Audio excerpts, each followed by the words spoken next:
बच्चों, मैं अमित कुमार सिंह आप लोगों के अपने चैनल ब्रिलियंट कोचिंग सेंटर में स्वागत करता हूं और आगे भी स्वागत करता रहूंगा। जिस तरीके से आप लोगों का प्यार हमें मिल रहा है, हमें काफी अच्छा महसूस हो रहा है और आप लोग के इस प्यार के कारण ही हमें और अच्छा मेहनत करने पर मजबूर कर रहा है।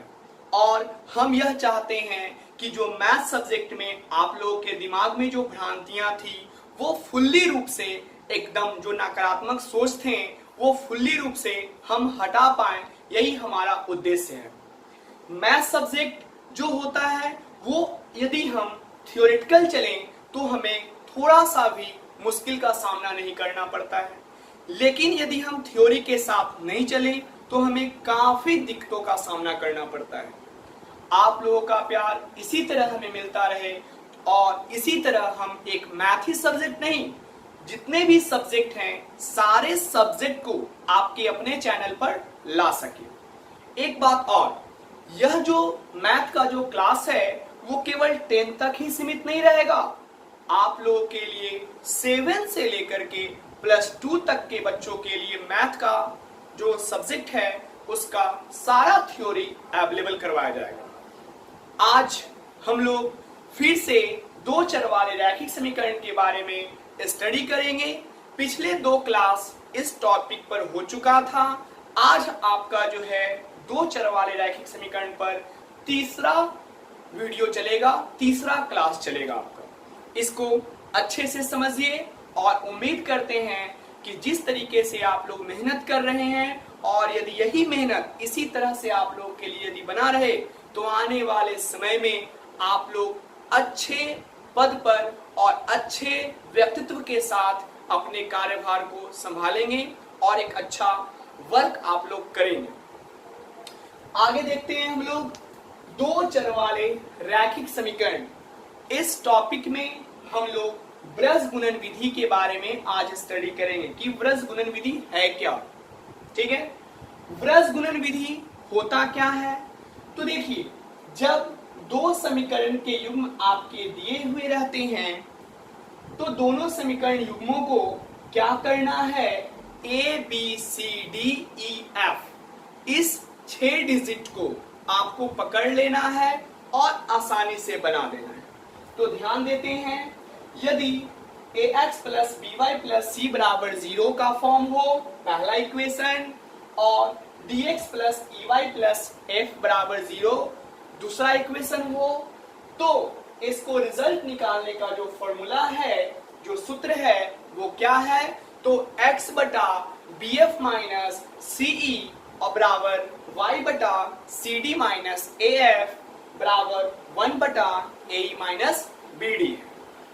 चलिए अब देखते हैं, क्वेश्चन से काफी क्लियरेंस होते हैं, क्योंकि एग्जाम्पल ही एक साधन है जिससे हम बहुत इजी तरीके से सीख सकते हैं। तो देखिए 2x - 3y + 5 ये हमारा इक्वेशन फर्स्ट है, 3x + y - 2 ये हमारा इक्वेशन 2 है। जो इक्वेशन फर्स्ट होगा उसके साथ a b c चलेगा और जो इक्वेशन 2 होगा उसके साथ b e और f चलेगा। कॉमन चीज, अब हम लोग सबसे पहले क्या करेंगे, a b c को पकड़ेंगे। तो बताइए a का मान कितना हो गया, 2 हो गया, b का मान कितना हो गया, 3 हो गया और c का मान कितना हो गया, 5 हो गया। अब d का मान पकड़ेंगे तो d का मान कितना हो गया, 3 हो गया और e का मान कितना हो गया आपका, एक मिनट, e का मान 1 हो गया। b का मान केवल 3 नहीं, क्या 3 है, माइनस, हाँ प्लस माइनस साइन कभी नहीं छोड़ेंगे, ये बहुत खतरनाक चीज होता है प्लस माइनस। थोड़ा छूटा नहीं कि आंसर टूटा, आंसर भी छूट जाएगा। चलिए ठीक है, तो c बराबर 5 हो गया, e का मान 1 हो गया और f बराबर हमारा क्या हो गया, -2 हो गया। बस a b c पकड़ा गया और d e f पकड़ा गया, कुछ करने की जरूरत नहीं, बस सीधे वैल्यू को फॉर्मूले पर पुट करना है, रिजल्ट उछलते हुए आ जाएगा आप लोग के साथ। चलिए, तो फॉर्मूला हमारा क्या था, तो फॉर्मूला हमारा था x और bf - ce बराबर y और CD है ना, माइनस क्या AF था, बराबर, अच्छे से लिख देते हैं ताकि दिक्कत ना हो, 1/AE माइनस BD। शब्द पे ध्यान देंगे, यदि मान लिखावट में कुछ प्रॉब्लम होगा तो माइंड मत कीजिएगा, शब्द पे विशेष ध्यान दीजिए। तो देखिए x BF, B का मान कितना है बाबू, तो -3, F कहाँ गया जी, -2, sin है ना, साइन क्या है, तो माइनस, C का मान क्या 5 है, E का मान क्या 1 है, y है ना y, C का मान क्या है 5 है, D का मान क्या है 3 है, और A का मान क्या है 2 है, और F का मान क्या है हमारा, F का मान -2 है। हमारे पास जगह का अभाव है, फिर भी प्रयास करते हैं कि दिक्कत आप लोगों को ना हो। A का मान क्या है 2 है, और E का मान क्या है 1 है, B का मान -3 है, और C का मान D का मान हमें क्या है चाहिए, तो D का मान जहां है उस वहां से लिखिए ना सर, तो चलिए लिख लिया गया।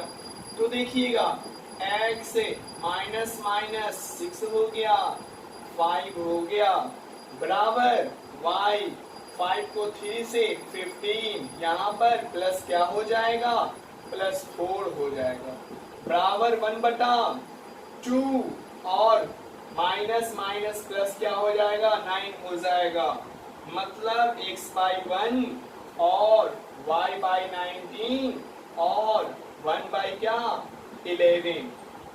इसीलिए x/1 बराबर 11 को एक साथ कर दीजिए, एक बार 11 को पास में ले आइए, और y/19 बराबर क्या 1/11, इस तरीके से कर दीजिए।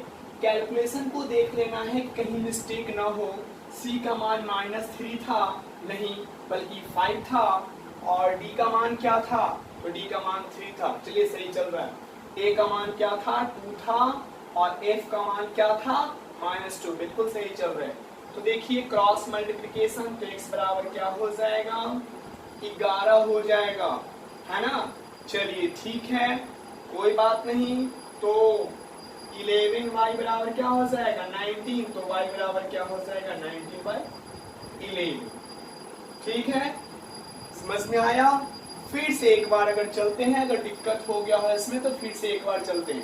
ठीक, तो देखिए यदि ax plus by plus c बराबर 0 का फॉर्म हो और dx plus ey plus f बराबर 0 का फॉर्म हो, तो बस जो पहला इक्वेशन होगा वो a b c 3 को ले आएगा, और जो दूसरा इक्वेशन होगा उसमें क्या मिल जाएगा d e f मिल जाएगा। फॉर्मूले को आपको याद करना है ब्रश गुणन विधि से हल करने के लिए, x बटा bf माइनस सी, y बटा cd माइनस af बराबर 1/ae माइनस bd। बस इस फॉर्मूले को आपको ध्यान में रखना है। हल करने के लिए a b c को पकड़ लेना है, a के जगह पे 2, b के जगह पे -3, c के जगह पे 5, d के जगह पे 3, e के जगह पे 1, f के जगह पे -2, वैल्यू पुट करेंगे, रिजल्ट मिल जाएगा। नोट कीजिए आप लोग।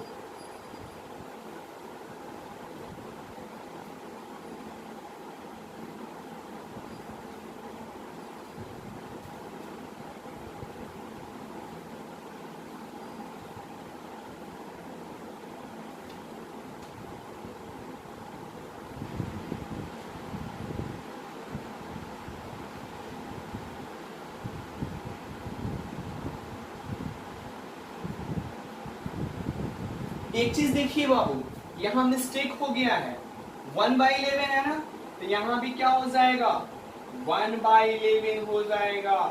देखिए इसको क्या हो जाएगा 1/11, तो x का वैल्यू हमारा क्या आ जाएगा 1/11। ये थोड़ा मिस्टेक था, इसको क्लियर कीजिए। ठीक है, नोट कीजिए इसको।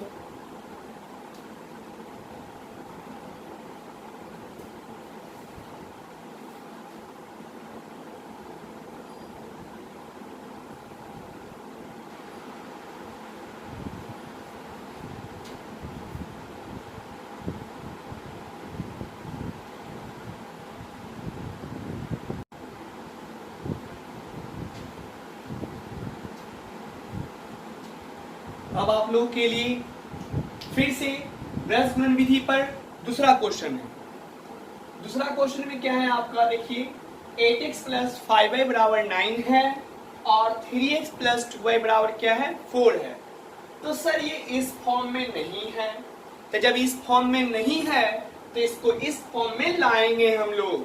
तो क्या करेंगे, समीकरण फर्स्ट में चलेंगे। समीकरण फर्स्ट में चल दिए तो 8x प्लस 5y और 9 को इधर ले आएंगे, माइनस 9 बराबर 0। ये इक्वेशन फर्स्ट हो गया। चलिए इस फॉर्म में आ गया। अब समीकरण 2 में चलेंगे। समीकरण 2 कहाँ गया भाई, तो 3x है प्लस 2y और माइनस 4 बराबर 0 हुआ। ये आ गया आपका 2। बस हम आपको पहले बताए हैं ब्रज गुणन विधि से बनाने के लिए सबसे पहले समीकरण फर्स्ट रहेगा, उसमें क्या मिलेगा a b c, और समीकरण 2 रहेगा उसमें क्या मिलेगा d e f। चलिए ठीक है, तो बताइए समीकरण फर्स्ट से हम लोग a बराबर क्या लिखेंगे। समीकरण फर्स्ट से a बराबर 8, b बराबर 5 और c बराबर है माइनस 9।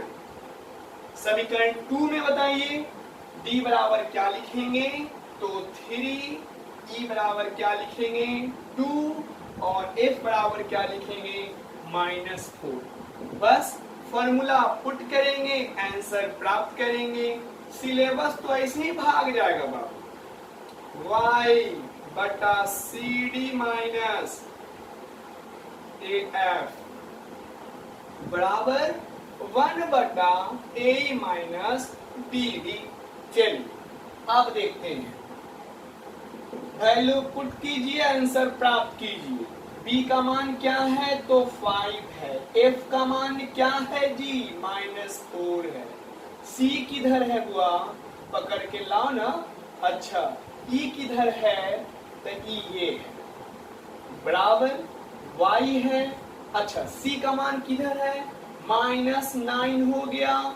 अच्छा d का मान क्या है, 3 है, माइनस AF। तो a का मान किधर है, 8 है। f का मान कहाँ है, खोजना होगा, तो माइनस 4 है।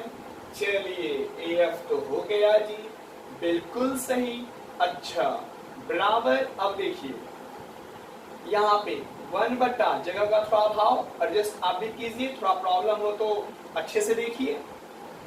a का मान क्या है, 8 है, और e का मान किधर है जी, तो 2 है, माइनस b का मान क्या है, तो 5 है। b का मान क्या है 5, और d का मान क्या है, तो d का मान है 3। चलिए अब हम लोग कैलकुलेशन करेंगे, बस जोड़ घटा गुना अब भाग। यही 4 गो पे तो पूरा मैथ का संसार है। 5 को 20 मतलब 20, 9 को 2 से प्लस 18 बराबर y बटा माइनस 27 है ना, और प्लस 32 बराबर 1/16 माइनस 15। कहानी खत्म, इधर तो हो जाएगा।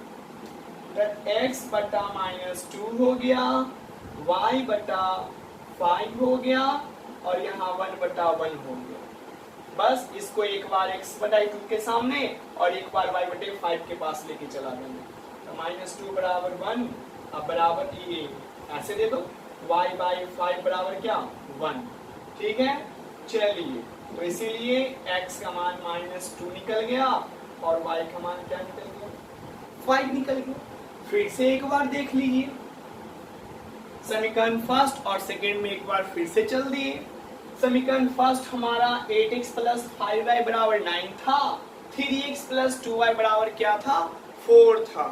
तो sir ax plus by plus c बराबर 0 का फॉर्म होना चाहिए ना ब्रज गुणन विधि के लिए, तो c का फॉर्म, तो c इधर भाग गया सर। तो जब इधर भागा हुआ है तो खींचेंगे कि कम हियर, तो आ जाएगा। जब आएगा तो अपने साथ क्या लाएगा, गुण अवगुण दोनों ने लेके आएगा। तो ये प्लस था तो इधर आया तो क्या हो गया माइनस। चलिए आ गया गुण लेकर के अपना, ये हो गया समीकरण 2। 3x + 2y 4 उधर, फिर कहीं कम हियर, तो फिर अपना गुण लेके आएगा, चाहे पॉजिटिव गुण हो चाहे निगेटिव गुण हो। अगर पॉजिटिव रहेगा तो निगेटिव के साथ आएगा, अगर निगेटिव गुण होगा तो पॉजिटिव के साथ आएगा। चलिए, तो हो गया ये इक्वेशन 2 और फर्स्ट 2 दोनों हो गया। अब बताइए इक्वेशन फर्स्ट में ए बी सी निकलता है। इक्वेशन फर्स्ट में ए का मान 8, बी का मान 5, सी का मान -1। इक्वेशन 2 में डी ई एफ मिलता है। इक्वेशन 2 में डी का मान 3, ई का मान 2, एफ का मान -4। बस फॉर्मूला याद रखना है, पहले ही बोले हैं आप लोगों को, तुम हमें सूत्र दो मैं तुम्हें मैथ दूंगा। तो सूत्र देवेगा तब न जी। हाँ, तो याद रखना, x बटा B F minus C E, Y बटा C D minus A F और 1 बटा A E minus B D. इस फॉर्मूले को एकदम रट गया, बस सबसे इजी विधि से बन जाएगा। उसका नाम क्या है? ब्रज गुणन विधि। क्लियर? तो नोट कीजिए इसको।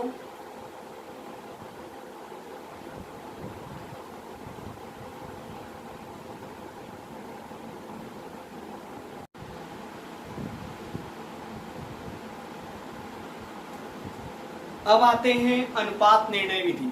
यह आपका 5वां विधि है और ये लास्ट विधि है।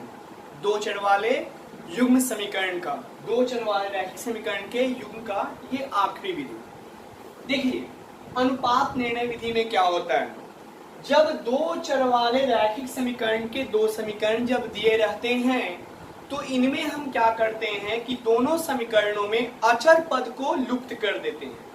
यह बिल्कुल लुप्तीकरण जैसा ही है, उसी के जैसा है, लेकिन उस लुप्तीकरण विधि में हम लोग क्या करते थे, चर राशि को गायब करते थे, एक चर राशि को गायब करते थे। और इस अनुपात निर्णय विधि में हम लोग क्या कर रहे हैं, अचर पद को गायब कर दे रहे हैं। और जब अचर पद को गायब कर देंगे और उस गायब करने के बाद क्या करेंगे, बराबर करके एक अचर राशि अर्थात एक चर राशि का मान k मान लेंगे, p मान लेंगे, उससे रिजल्ट हो जाएगा। तो डिफिनीशन से ज्यादा कैलकुलेशन पे आप लोगों को समझ में आएगा, एक्सप्लेनेशन से आप लोगों को ज्यादा समझ में आएगा। तो देखिए, इक्वेशन फर्स्ट और सेकेंड है, इसमें किसको लुप्त करना है, अचर को लुप्त करना है। किस राशि को? अचर। अचर का मतलब संख्या को लुप्त करना है। तो इस इक्वेशन में संख्या कौन है बताइए? इस इक्वेशन में संख्या हो गया 7 और नंबर 2 में हमारा संख्या हो गया 14। अपोजिट से गुना। देखिए, यहाँ 7 है 14 है, 7 के टेबल में कितना मर्तबे 14 आता है? 2 मर्तबे। यहाँ 2 से मल्टीप्लाई कर देते हैं, यहाँ 1 से मल्टीप्लाई कर देते हैं।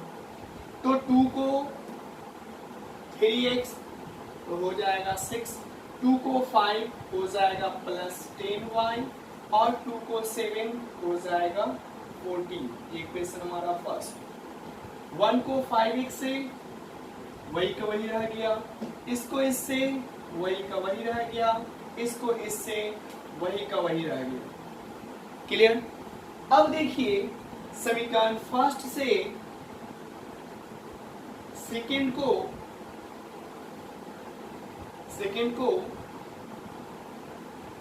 घटाने पर लुप्तीकरण जैसा ही है, बिल्कुल यह लुप्तीकरण का 2 कॉपी है। लेकिन लुप्तीकरण में हम लोग क्या करते थे, एक चर राशि को गायब करते थे, लेकिन अनुपात निर्णय विधि में क्या करते हैं, अचर राशि को गायब करते हैं।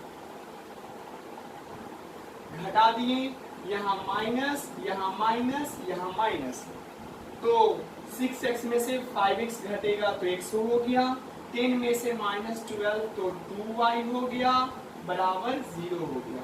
आप लोगों को पता ही है कि नीचे वाला जो साइन होता है वही साइन इसके सामने वाला ऑब्जर्व कर लेता है। यहाँ माइनस का साइन, तो 5x जो पॉजिटिव दिख रहा था वो माइनस का साइन ले लिया। यह जो +12 12y जो दिख रहा था वो क्या किया, माइनस को ले लिया। चलिए, ये 14 जो प्लस दिख रहा था वो माइनस को ले लिया। इस तरीके से हमारा आ गया x - 2y बराबर 0। इसीलिए x बराबर क्या हो गया, 2y हो गया। अब बताओ, ये 2 इधर खींचेंगे तो 2, और यहाँ y इधर फेंकेंगे तो 1, ये 2 इसके साथ, ये 1 इसके साथ। अब इतना बराबर मान लेंगे k हम लोग मान लें, कोई जरूरी नहीं है k के जगह पे p मान लीजिए, q मान लीजिए, t मान लीजिए, जो विश वो कीजिए, लेकिन मानना होगा, एक चर राशि ही मानना होगा। अब इसीलिए x/2 बराबर k और y/1 बराबर क्या, k, तो क्रॉस मल्टीप्लिकेशन x बराबर क्या 2k हो गया और y बराबर क्या हो गया, k हो गया। बस अब इसे किसी समीकरण में पुट कर दीजिए, तो समीकरण फर्स्ट में x बराबर 2k और y बराबर k का मान रखने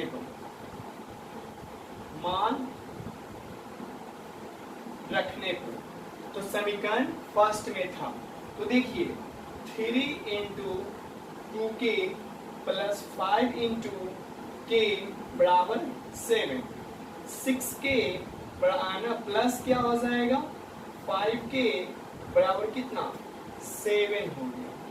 कैलकुलेशन सही होना चाहिए, जहां थोड़ा सा मिस्टेक हुआ आंसर का सत्यानाश।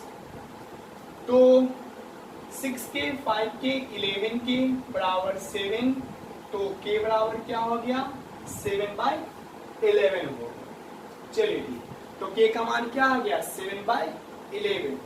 अब बताइए x बराबर क्या था 2k था, तो 2 इंटू क्या हो जाएगा 7/11, मतलब क्या 14/11। y बराबर क्या था k था, तो k का मान क्या हो गया 7/11। ये हमारा रिजल्ट हो गया। ठीक है, तो इसको नोट कीजिए।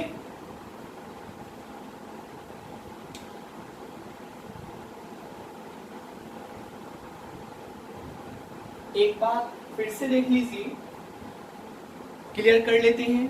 अनुपात निर्णय विधि में किस राशि को लुप्त करते हैं, अचर राशि को लुप्त करते हैं।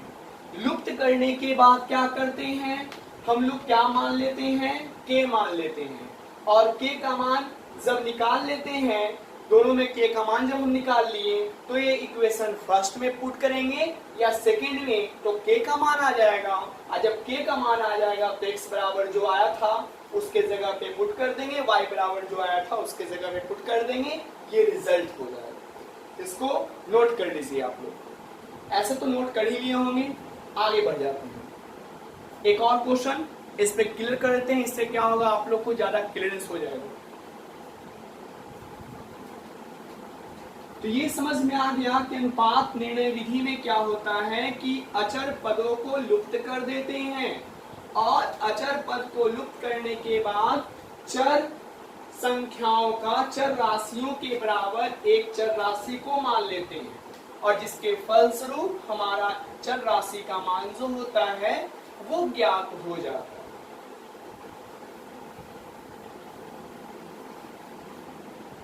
चलिए एक क्वेश्चन लेते हैं, बुक का ही क्वेश्चन लेते हैं, आप लोग के लिए ज्यादा सही रहेगा और बेटर भी रहेगा। चलिए देखते हैं, यहां पर है क्वेश्चन एक ले लिए 8x प्लस 5y बराबर 9, equation first. 3x plus 2y बराबर 4, इक्वेशन 2। ये हमारा x और y का मान हमको निकालना है। चलिए देखते हैं हम लोग इसमें किस विधि से, अनुपात निर्णय विधि से। किस विधि से, अनुपात निर्णय विधि से ज्ञात करें। चलिए दूसरा एग्जांपल नहीं चलेंगे, इससे 2 एग्जांपल काफी इनफ हो जाता है। अब देखो इसमें अचर राशि क्या है 9 और 4, कहीं से कोई कॉम्बिनेशन नहीं मिलने वाला, ना 9 के टेबल में 4 ना 4 के टेबल में 9, तो क्या करेंगे अपोजिट संख्या से गुना। तो देखिए समीकरण फर्स्ट में क्या हो जाएगा 9 है ना, इधर 4 से गुना कर दो, इधर 9 से गुना कर दो, तो 32x plus 20y equal to 36। 27 18y और 36। क्या ये सेकेंड, तो ये फर्स्ट है और ये सेकेंड आ गया।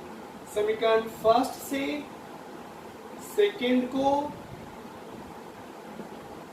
घटाने पर, जी हाँ, एक चीज और, घटाना जोड़ना कब है? लुप्त किसको करना था? अचर राशि को। अचर राशि में दोनों जब पॉजिटिव रहे तो घटा देंगे, और जब एगो पॉजिटिव एगो निगेटिव तो उसको क्या कर देंगे? जोड़ देंगे। बिल्कुल ध्यान रखिएगा, लुप्तीकरण में भी वही काम, अनुपात निर्णय विधि में वही काम। अगर दोनों पॉजिटिव तो घटा देना है, उसको लुप्त करना है तो, और यदि एगो पॉजिटिव एगो निगेटिव रहेगा तो जोड़ देना है, उसे यदि गैप करना हो तो। घटाने का मतलब यहाँ माइनस, यहाँ माइनस, यहाँ माइनस, खत्म कहानी है ना। 32x में से 27 क्या हो जाएगा? लेस, तो क्या हो जाएगा? 5x, और यहाँ पर क्या हो जाएगा? 2y बराबर क्या हमारा आ गया? 0। अब देखिए 5x बराबर 2y माइनस 2y ना बाबू। चलिए तो देखिए x माइनस 2 बराबर y बाई 5 लेकर के आ गया। क्लियर? अब इतना बराबर क्या मान लेंगे? k मान लेते हैं। k मान लिए, इसीलिए x माइनस 2 बराबर क्या?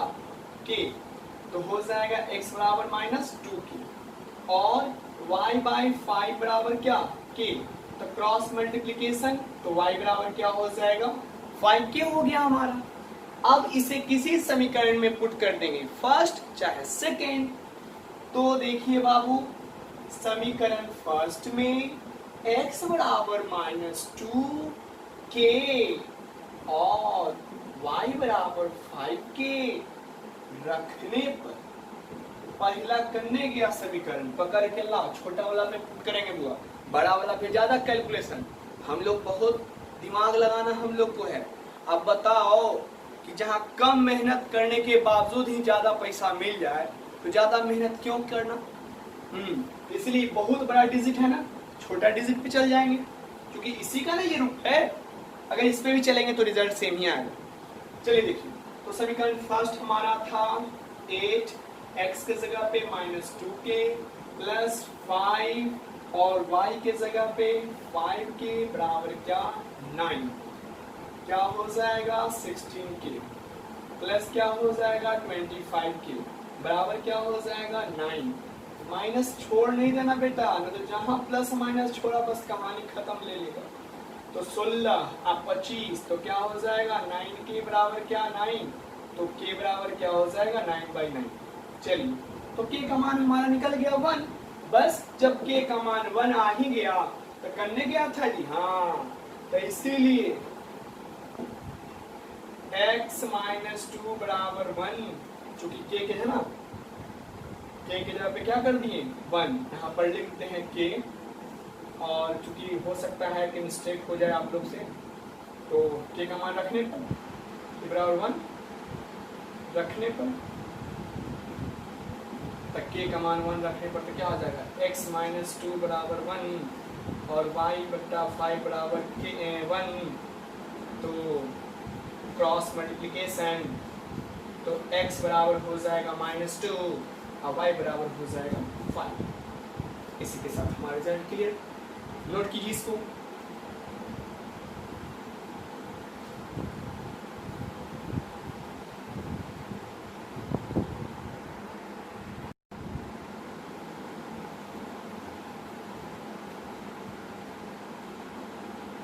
अब अगला पॉइंट जो है दो चर वाले रैखिक समीकरण में, वो है हल होने का शर्त। कैसे पता लगाएंगे कि कितना हल होगा? मतलब समीकरण को देख करके, दो चर वाले रैखिक समीकरण के समीकरण को देख करके यह पता लगाना है कि किस युग्म का कितना हल होगा। ठीक, तो कैसे पता लगाएंगे? तो इसके लिए ध्यान दीजिएगा। सबसे पहला बात कि यदि दो इक्वेशन दिया रहता है तो सबसे पहले हम लोग क्या, तो फर्स्ट इक्वेशन से a बी का मान और सी का मान निकाल लेते हैं। दूसरे इक्वेशन से डी और ई और एफ का मान निकाल लिए। जैसे मान लिया ये इक्वेशन दिया हुआ था 2x माइनस 3y प्लस 1 बराबर 0, यह फर्स्ट है। सेकेंड इक्वेशन था 3x प्लस वाई प्लस 2 बराबर 0, इक्वेशन 2। इसको क्लियर करने से पहले थोड़ा कुछ बात ऊपर जो दिया गया है उसको ध्यान से सीखेंगे। पहला शर्त जो है a बटा D not equal to b बटा ई यदि होता है तो एक और केवल एक हल होंगे, और इस युग्म को, ऐसा जो युग्म होगा उसको बोला जाएगा, इस युग्म को अविरोधी, या एनसीईआरटी के बुक में है संगत भी इसको बोलते हैं। अविरोधी युग्म ये कहलाएगा।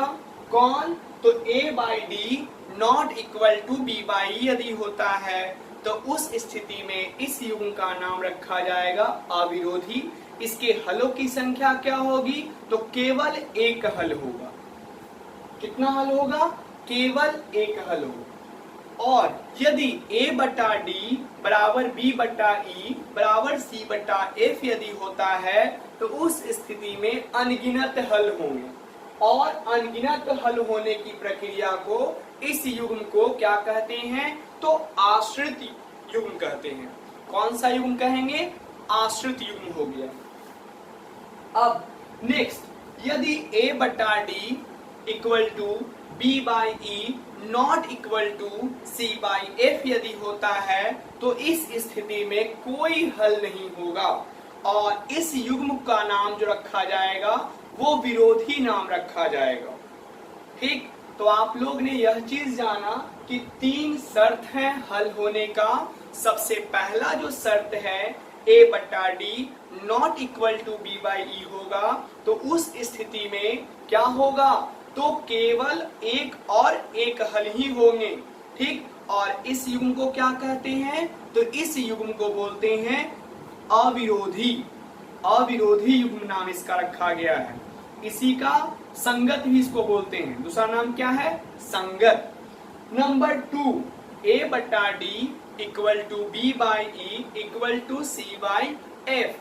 अगर ये स्थिति आप लोग के सामने आता है इक्वेशन को डील करने पर, तो इसके जो हल होंगे वो अनगिनत होंगे, और इस युग्म का नाम रखा गया आश्रित। और तीसरा जो है a by D equal to b by E not equal to c by F होता है, तो इस स्थिति में कोई हल नहीं होगा, एक भी हल नहीं होगा, और इस युग्म का नाम रखा गया है विरोधी। अर्थात एनसीईआरटी में इसका नाम असंगत भी रखा जाता है। अब देखते हैं, a का मान समीकरण फर्स्ट से a b c निकल जाएगा, और इक्वेशन 2 से d e f निकल जाएगा। अब इसको पुट कीजिए, a बटा D b by E c by F. अब बताइए a का मान आपको क्या दिख रहा है? तो a का मान 2 है, d का मान क्या है? 3 है, और b का मान क्या है? -3, और e का मान क्या है? 1 है। e का मान हमारा 1 हो गया, और c का मान हमारा 1, और f का मान हमारा 2 हो गया। अब बताइए ये दोनों इक्वल है? नहीं। जब ये दोनों इक्वल नहीं होगा तो इधर हम लोग नहीं जाएंगे, तो यहीं पर ये हो गया नॉट इक्वल। और जब ये नॉट इक्वल हो गया तो इसके कितने हल होंगे? एक और केवल एक हल। इस युग्म का नाम क्या रखा गया? तो इस युग्म को, है ना, क्या कहा जाएगा? इस युग्म को अविरोधी। कैसा युग्म? अविरोधी युग्म कहा जाएगा।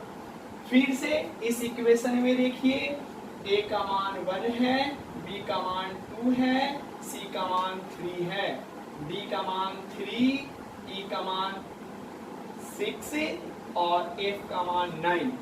इसमें भी a b c निकल गया और d e f भी निकल गया। अब देखिए a बटा d, b बटा e, c बटा f। a का मान क्या है? 1 बाई, और d का मान 3, b का मान क्या है? 2, और t का मान 6, c का मान क्या है 3 और f का मान क्या है 9। इस तरीके से इसका रिजल्ट क्या हो गया, इसका रिजल्ट हो गया 1/3 1/3 1/3। किस फॉर्म में ये आ गया, इस फॉर्म में आ गया, अर्थात इसके कितने हल होंगे, अनगिनत हल होंगे। और ये युग्म का क्या कहलाएगा, यह युग्म का नाम क्या हो जाएगा, आश्रित युग्म होगा। कैसा युग्म होगा ये, आश्रित, है ना, आश्रित युग्म होगा। इसका नाम लिख देते हैं आश्रित युग्म होगा। अब देखिए उसी तरीके से इस फेस को दोहराएंगे, a/2 b/-3 c बराबर 2 d बराबर 6 e बराबर -9 और f बराबर 5। बिल्कुल सही, बस a/d b/e और c/f पे पुट कर देंगे। अर्थात जब हम पुट करेंगे क्या आएगा, a का मान 2, d का मान 6, e का मान -3, e का मान है ना, b का मान तो -3 और e का मान -9 और c का मान 2 और ये 5। ये तो 3 3 9 हो गया और ये हो गया, अर्थात 1/3 1/3 और नॉट इक्वल टू 2/3। अर्थात ये किस फॉर्म में चला गया, नंबर 3 फॉर्म में चला गया। इससे अगर ये इक्वेशन दिया रहेगा तो आप पता लगा लीजिएगा इक्वेशन को देख करके, इक्वेशन का फॉर्म रहेगा तो इस फॉर्म में लाना होगा। और इस फॉर्म में लाने के बाद यदि ऐसा रूप अगर रखेगा, ऐसा प्रक्रिया a/d बराबर b/e not equal to c/f यदि आएगा तो उस स्थिति में इसे क्या कहेंगे, तो विरोधी युग्म कहेंगे। कौन सा युग्म कहेंगे, विरोधी युग्म कहेंगे। और यदि सब बराबर आ जाएगा तो उस स्थिति में कहेंगे आश्रित युग्म है। कैसा युग्म है, आश्रित युग्म है। और a/d not equal to b/e अगर आता है तो उस स्थिति में कहेंगे कि हल की संख्या क्या होगी, एक और केवल एक हल होगी। तो समीकरण देख करके हम लोग पता लगा लेंगे कि एक हल होगा, कि अनगिनत होंगे, कि एक भी हल नहीं होगा। समीकरण देखेंगे और a/d बराबर b/e बराबर c/f पर पुट करेंगे। पुट करने के दरमियान हमें मालूम हो जाएगा कि कैसा युग्म है और कितने हल होंगे। इसको नोट कर लीजिए आप लोग।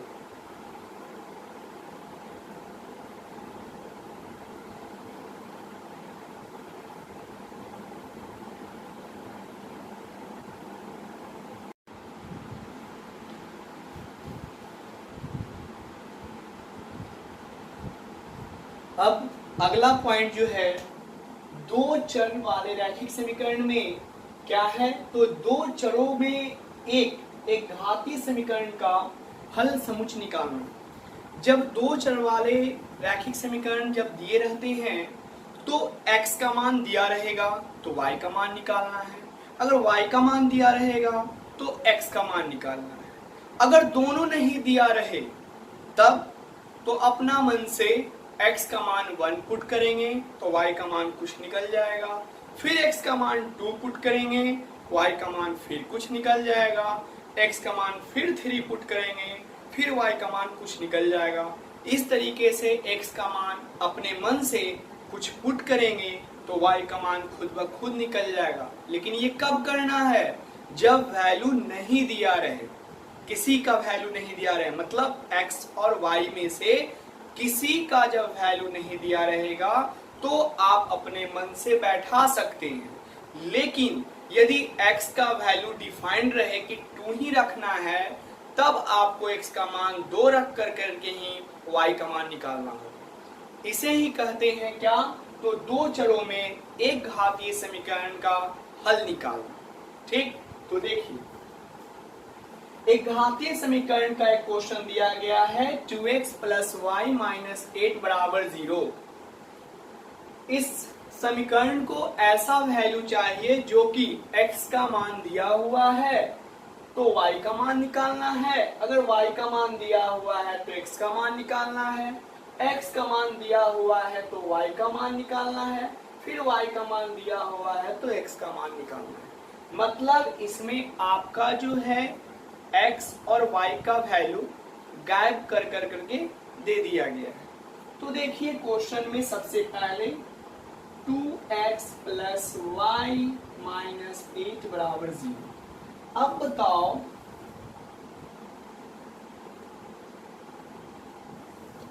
x का मान क्या है हमारा, x का मान 0 है।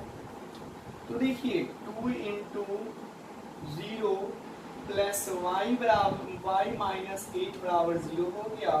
2 के साथ 0 क्या हो जाएगा, 0 हो जाएगा, और माइनस 8 को उधर फेंक दिए तो 8 हो जाएगा। y बराबर क्या रिजल्ट आ गया हमारा, 8 आ गया। हमने y के जगह पे क्या पुट कर दिया, 8, जो गैप था वो वैल्यू निकल गया। इसी तरीके से आपके बुक में क्वेश्चन दिए हुए हैं, ठीक, एग्जाम में भी क्वेश्चन आ सकते हैं ऑब्जेक्टिवली। अब देखिए फिर x का मान, तो फिर इक्वेशन उतारेंगे 2x प्लस y माइनस 8 बराबर 0। अब बताइएगा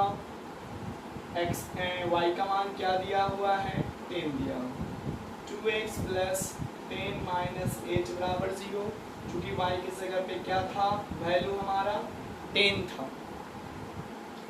2x प्लस 2 बराबर क्या हो गया, 0 हो गया। 2x बराबर माइनस 2, x बराबर माइनस 2/2, क्या वैल्यू आ गया हमारा, -1 आ गया। इसी तरीके से नेक्स्ट फिर क्वेश्चन उतारेंगे 2x प्लस y माइनस 8 बराबर 0। अब आप बताओ कि x किसका मान दिया हुआ है, इसका तो मान दिया हुआ था 10, तो आ गया 1। अब हमारा x का वैल्यू दिया हुआ है क्या, 2। जहाँ x दिख रहा है वहाँ 2 को बैठा देंगे, बिल्कुल सही सोच रहे हैं। तो 2 इंटू 2 प्लस y माइनस 8 बराबर क्या हो जाएगा, 0 हो जाएगा। 4 प्लस y माइनस 8 बराबर 0। संख्या से काम खत्म, y माइनस 4 बराबर 0। तो इसीलिए y बराबर क्या हो जाएगा, 4 हो जाएगा। तो y का मान क्या हो गया, 4 हो गया। इसी तरीके से नेक्स्ट का मान भी आप लोग निकाल लीजिएगा, तो नोट कीजिए इसको। और इसी तरीके से हल समुच्चय का मान निकल जाता है। तो आप लोग इसी के साथ जो आप लोग का चैप्टर होगा वो 2 चर वाले रैखिक समीकरण का चैप्टर जो है आसानी से आप लोगों से बन जाएगा। चैप्टर का नाम और पेज नंबर आप लोगों को लिख देते हैं। चैप्टर का नाम 2A भारतीय भवन में, और पेज नंबर है A50। आप लोगों से टोटल क्वेश्चन आप लोगों से बन जाएगा, किसी तरह का प्रॉब्लम नहीं होगा, क्योंकि आप लोगों को फुल्ली थ्योरी आप लोगों को दे दिया गया है। एक चीज़ हमेशा ध्यान रखिएगा, आप लोग जो स्टडी करते हैं उसका नोट्स आप लोग ज़रूर पेपर रखिए, बनाइए, और उसके तुरंत बाद आप लोग टेक्स्ट बुक से क्वेश्चन बना लीजिए। क्योंकि जब थ्योरी आप लोग ग्रहण करते हैं तो उसी टाइम अगर आप एनालिसिस और क्वेश्चन पे एनालिसिस करेंगे तो ज़्यादातर आप लोग सीखिएगा, ठीक है। और वीडियो को ज़्यादा से ज़्यादा शेयर कीजिए और लाइक कीजिए, सब्सक्राइब कीजिए। लाइक करने से क्या होता है कि थोड़ा मनोबल बढ़ता है हमारा, और हमें और एनर्जी और ऊर्जा के साथ पढ़ाने में मज़ा आएगा। और हम उम्मीद करते हैं कि आप लोग अच्छे से पढ़ रहे होंगे और पढ़िए भी। ठीक है बाबू, नमस्ते, धन्यवाद।